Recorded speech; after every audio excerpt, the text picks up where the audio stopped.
Hello बच्चों, let's read the question. The question says two bodies of unequal masses possess the same momentum.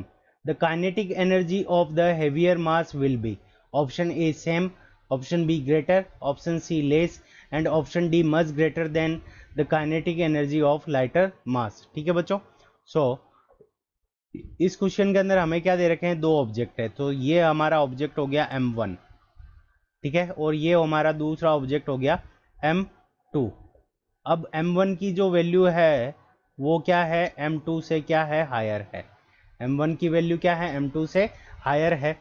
अब दोनों का momentum जो है p1 और p2, ये दोनों हमारे क्या है, इक्वल है. p1 और p2 हमारे क्या है, दोनों इक्वल हैं, जबकि m1 की जो वैल्यू है वो m2 से क्या है, हायर है. ये हमारे इस क्वेश्चन के अंदर गिवन है. सो इस क्वेश्चन को करने के लिए हम क्या करेंगे, की कंसेप्ट लगाएंगे. सो की कॉन्सेप्ट. अब की कॉन्सेप्ट के अंदर देखो, हमें काइनेटिक एनर्जी और मोमेंटम गिवन है.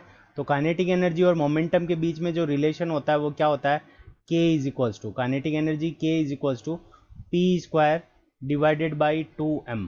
P square divided by 2m. ठीक है. सो यहाँ से हम क्या कर सकते हैं, तो यहाँ पे क्या लिख सकते हैं, पी स्क्वायर, इसको हम 2m को इधर मल्टीप्लाई कर लें तो p square is equals to k multiplied by 2m हो जाएगा.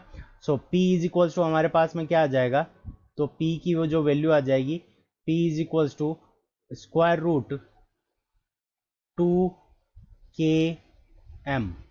ठीक है, स्क्वायर रूट 2km के इक्वल हो जाएगी. अब देखो, दोनों का जो मोमेंटम है वो हमें इक्वल गिवन है, तो यहाँ से p1 और p2 इक्वल होंगे. So p1 is equals to p2. p1 is equals to हमारा क्या होगा, p2 के इक्वल होगा.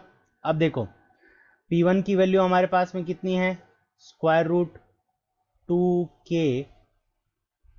2k1m1 इज इक्वल्स टू, यहाँ से क्या हो जाएगा, square root 2k2m2. Square root 2k2m2.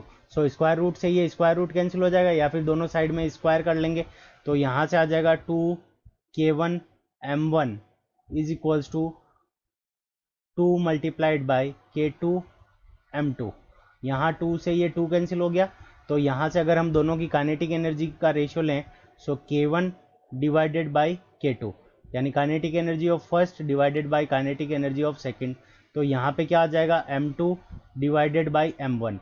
अब देखो, m2 की वैल्यू छोटी है, m1 की वैल्यू क्या है, बड़ी है. तो ये वाली जो वैल्यू होगी वो हमारी क्या हो जाएगी, लेस देन 1 हो जाएगी. तो यानी पहले की जो काइनेटिक एनर्जी होगी वो दूसरे से कम होगी. तो यहाँ से आ जाएगा k1 is less than k2. तो k1 की जो वैल्यू होगी वो k2 से कम होगी, यानी हेवियर ऑब्जेक्ट की जो काइनेटिक एनर्जी होगी वो कम होगी, और जो लाइट ऑब्जेक्ट है उसकी काइनेटिक एनर्जी क्या होगी, ज़्यादा होगी. तो हमें क्या पूछा है, kinetic energy of heavier mass will be, तो क्या होगी, लेस. सो लेस कौन से ऑप्शन के अंदर गिवन है, सी में गिवन है. So option C is the correct answer of this question. I hope you understood it well. Best of luck. Thank you.